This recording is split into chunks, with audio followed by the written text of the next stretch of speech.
Hello and welcome to South Asia Chat, a podcast series brought to you by the Institute of South Asian Studies at the National University of Singapore.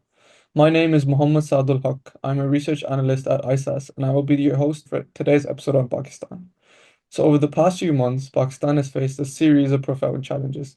The political landscape has been increasingly polarized, with the current incarceration of former Prime Minister Imran Khan still sparking debates on the intersection of justice and political retribution. His detention has galvanized his party, the Pakistan Tehreek-e-Insaf, and its supporters, leading to widespread protests that peaked last week, bringing Islamabad to a standstill. On Sunday, the 24th November, a large convoy led by Imran Khan's wife, Bushra Bibi, and Ali Amin Gandapur, chief minister in the northwestern province of KPK, left Peshawar and made the journey towards Islamabad. The convoy reached Islamabad by November 25th, which immediately led to clashes with the security establishment. Thousands of PTI protesters clashed with security personnel, which resulted in a security operation on the night of the 26th. By the 27th, November 27th, the roads were clear and workers began picking up debris left behind from the previous few days. By this point, the PTI had announced the suspension of their protests. Now, these protests have unfolded against a backdrop of mounting political and institutional tensions, raising critical questions about governance, accountability, and the role of public dissent in Pakistan's evolving democracy. To speak about this today, we are delighted to have joining us Dr. Zahid Ahmed, who is an associate professor of security and strategic studies at the UAE's National Defense College and non-resident research fellow at the Institute of South Asian Studies, National University of Singapore. Dr. Ahmed, thank you for joining us today. Thank you, Saad. Thanks to you, and thanks to ISIS for inviting me again to speak on these recent or ongoing developments in Pakistan. Yeah, so there's been a lot going on. There's been a lot that's come out. Just to start off today's discussion, could you please maybe uh, get dive a little bit into what major grievances led to PTI to call this specific protest on November 24th? Pakistan Tehreek-e-Insaf has ongoing or long-standing grievances, we can say, against the system, against the developments. We have to keep in mind while we discuss these recent developments that Imran Khan was removed as the Prime Minister of Pakistan as a result of no confidence move in the parliament, which is a very democratic process. It has happened in other countries, Pakistan, although in Pakistan it happened for the first time that a Prime Minister was removed in such a manner. But for populist leaders, perhaps it's a big blow. What we have to remember also is that there has been a lot going on in the last 2 to 3 years since Imran Khan has been removed.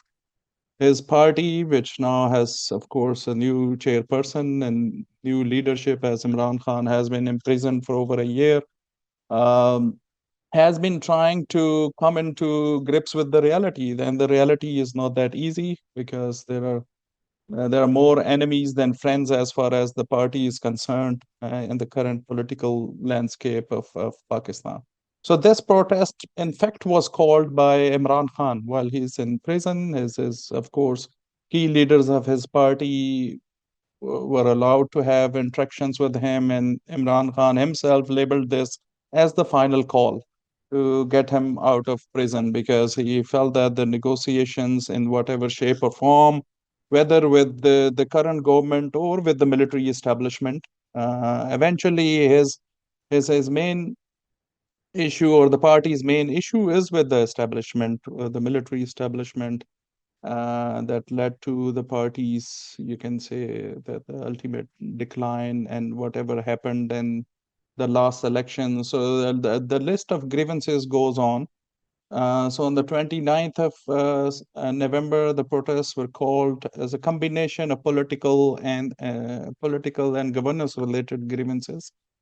Central among those were the party's, of course, dissatisfaction with what it perceives as systemic injustices and the undermining of democratic process. They are still unhappy with how the Election Commission of Pakistan, how the judiciary has dealt with allegations of rigging in the last elections, and the party itself was not allowed to contest the elections Most of his candidates went on as independent candidates, and independents basically emerged as the largest political party as a result of the last elections. But slowly, what has happened is that the judiciary has also become a victim of political turmoil in the country, and this was evident through the 26th Amendment, which the current government has managed to pass through the parliament. And as a result of that, there are independent experts also, and I also believe that it attacks the judiciary's very independence of the key institution in any democracy. And now, as a result of this amendment, basically what that means is that um, the political leadership, or you can say any ruling party, can choose uh, the Chief Justice of Pakistan from the three most senior judges of the Supreme Court, which wasn't the case in the past. So the list of grievances was, of course, very long, but ultimately this protest was aimed to get Imran Khan out of prison. And the idea was that because in the past the PTI was very successful with its dharna against then Nawaz Sharif's government, the plan was to actually do a sit-in in Islamabad and get Imran Khan released, which did not happen, as you have already talked about this in your introductory remarks. And so basically, that's where Pakistan stands and the PTI stands for the time being. Thank you, Dr. Ahmed. So obviously there's a lot to unpack here. As you said, the PTI has protested in the past and has been, marginally successful. But many people actually label this protest as a strategic misstep because of how rushed and sudden it was. The Jamaat-e-Ulema Islam and the Tehreek-e-Insaf, also known as the Grand Opposition Alliance, did not partake in these protests and actually refrained from giving their support. Do you think that the PTI may have fared better if they had gathered the consensus of all the political opposition groups, and if they had maybe perhaps planned their march and their protest a little better? Yes, I think, Imran Khan was single-handedly, of course, running the party. Since he's in prison, it seems that the party is in chaos. Although Bushra Bibi, and she was recently released herself as well. She was in the prison too. And she tried to, like pull strings and put this, you can say, protest together. But as we saw, it wasn't very successful. They rushed into it. Um, and that was the whole idea, perhaps. They wanted to do it sooner than later because everything is changing so quickly in Pakistan. What PTI historically has lacked as, in terms of its performance as a political party is its ability to form successful alliances. There were times when it formed its first government in Khyber Pakhtunkhwa. They had an alliance with Jamaat-e-Islami. So with the Islamists, they have a long history of actually getting along well. But it has not been very consistent or sustainable. And we have seen how, in the wake of recent crises, even Jamiyat-e-Ulama Islam, Fazlur Rahman, sided with other political parties after the no confidence move. And in terms of the recent, of course, these constitutional amendments also, the PTI tried to convince Fazlur Rahman to stand against this, and ultimately he decided to do it otherwise. So he was playing on both sides. What political parties are doing, they are also trying to survive in a very complex environment. And historically, Islamists have been influenced by the military establishment, Jamaat-e-Ulama Islam, whether it was the Afghan-Soviet war, whether it was during other occasions, they have been directly collaborating with the military, or you can say with the state. In reality, if you see their vote bank is minimal.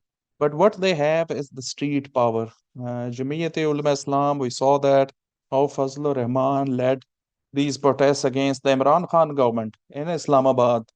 And by bringing in all these madrasa students from Jamiyat-e-Ulama Islam's own madrasas across Khyber Pakhtunkhwa. So they do have this street power. What PTI has failed to do is to at least create some alliances of any sort.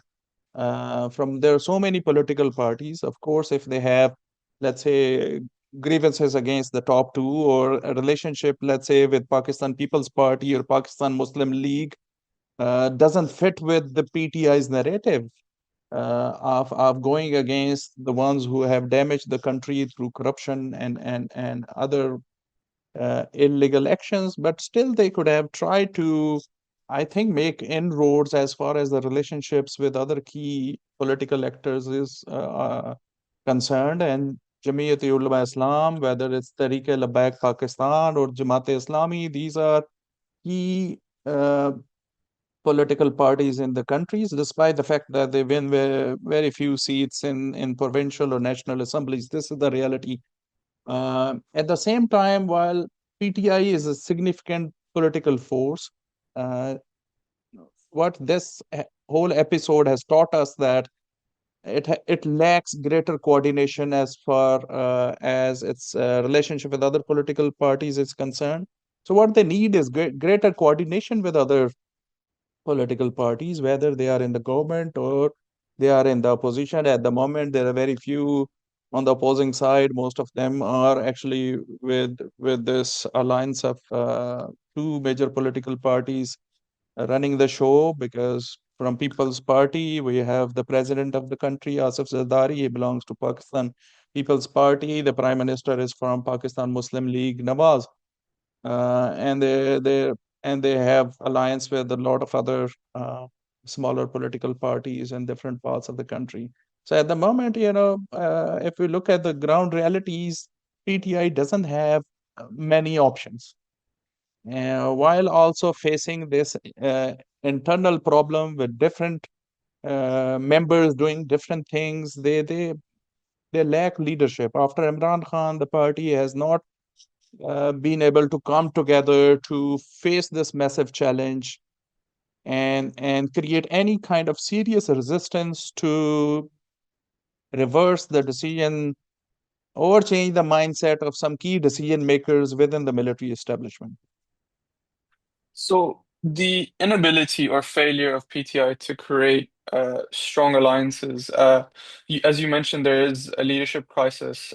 Even during the recent protests, there was reports that came out that many people at the higher end of PTI had a lot of diverging views on how the protest took place. Bushra Bibi took a very large a role during these protests as well. So, in light of this and the what you mentioned about the alliances, what does that mean for PTI going forward? Is there a power struggle that we are about to see unravel? And even for the protest itself, do you think that there was even consensus among the top leadership? There is also a history. This is not the first time, PTI protesters came towards Islamabad. The previous one, on previous occasion, it was unsuccessful. Of course, then Imran Khan's wife was also imprisoned. And the key mobilizer in this case is the chief minister of Khyber Pakhtunkhwa, Ali Amin Gandapur. There are other also influential figures within the party who have been pulling strings, but most of the people in reality have they came from Khyber Pakhtunkhwa for these demonstrations. Power struggle looks very much visible, and it will remain visible. And this is perhaps the opponents of PTI also want and desire. They want to see maybe some kind of a breakup within the party, different factions coming up. So historically, we have seen, various factions or various subgroups coming out of major political parties. In Pakistan Muslim League, we have Pakistan Muslim League Nawaz, we have Pakistan Muslim League Qaid or Q. In People's Party, the same thing. So for the time being, it has not happened to Pakistan Tehreek-e-Insaf, because until recently, it was led by its founder, Imran Khan, very charismatic, a populist leader. So it didn't face that kind of a challenge. The longer he's going to stay in prison is also going to decide the very fate of this political party, because most of The members of the political party are very young, inexperienced, you can say, also in politics, or in terms of experience in provincial or national assemblies. So that might also affect the party's very survival going forward. When it comes to the supporters or voters, okay, their limits have also been tested, not just by the party, but also by the atrocities they have faced. Many, when Imran Khan's government was imprisoned, even including female members, they were imprisoned. Um, Many were tortured. The reports also, there are independent reports on that. So their limits have been tested for the past, in past 2 or 3 years. Then they have repeatedly been participating in these protests. Even for saying things on social media, they have been the government has been coming up with new laws and regulations to legally punish dissent in a way. And this also not only includes the directly or visible supporters of PTI, but also sympathizers in media or journalists or bloggers who have also faced repression or the consequences of growing repression. If you look at recent reports, Pakistan has been now ranked among authoritarian countries. So it's becoming more and more authoritarian. And of course, that whole dynamic influences the very survival of the party. And now, when, let's say, in the light of this recent security crackdown, we still don't know how many people died, but we only have heard of reports of bullets being fired in Islamabad by the military and the police after a heavy tear gas shelling. Uh, Even if there are only injuries and not casualties, this will sort of deter, people's participation in future demonstrations or protests. So next time when the PTI is thinking or planning a protest like this one or of this scale, they have to think very carefully of their strategy. And I think next time when they come to the roads, they should think of making alliances with some other, even small scale political parties. Jamiat-e-Ulama Islam might not be the right partner, but why not Jamaat-e-Islami? Why not Tehreek-e-Labbaik Pakistan? So at least they have some kind of partnership to look into, and it's not only the PTI's supporters and sympathizers who come on roads. Um, there was a lot of talk of this demonstrations demonstration becoming something like what happened against Sheikh Hasina in Dhaka. It didn't happen again because the party is doing it repeatedly, and not every time people can come on roads. People have to worry about their families, they have to worry about their livelihood, and so on. And anyone who will now face any kind of legal punishment, they might not get even security clearance to travel abroad and get jobs in the government sector and so on. So for youngsters, it's a big deal to forget about all of that and to completely forget about their careers. So just to sum it up again, I think next time the PTI has to uh, craft a very well thought strategy to come on roads. Of course, at the moment, the likelihood of them engaging in another protest are very high because I don't think so they can legally get Imran Khan out of prison when there are serious questions on the judiciary's independence. The government, of course, is against the PTI and the military establishment. If we look at the recent speeches delivered by some prominent figures in the military, the message is very clear for the PTI. And the kinds of labels that the military and the government have used for the PTI and its supporters, it's quite clear that on that front, perhaps not much is going to change. Then what kind of options are left for Pakistan Tehreek-e-Insaf? I think the only option is to organize, mobilize, and keep resisting try to get Imran Khan out of prison, and perhaps by virtue of that, the party will be able to fully revive as it was in the past. Thank you, Dr. Ahmed. So obviously, center to all of this is Imran Khan. He's a very uh, well-liked leader. He's very charismatic. And I guess another aspect of this is, as you had mentioned, that it seems unlikely that the PTI will be able to legally get him out of jail. So this, obviously, I'd like to backtrack a little bit to the recent 26th Amendment Act, which was widely opposed by PTI lawmakers and members of the legal community. Um, could you please maybe get into a little bit about what specifically the amendment sought, what issues it sought to resolve from the aspect of the government, and why this was an issue for the PTI?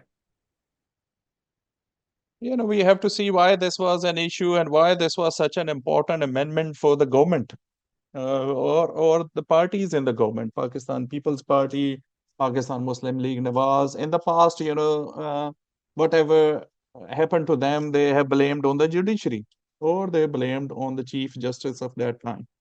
So this time, when the previous chief, or the Chief Justice of that time, was about to retire, they rushed into this amendment to make sure that they were able to choose one of their favorite judges from among top three, or the three most senior.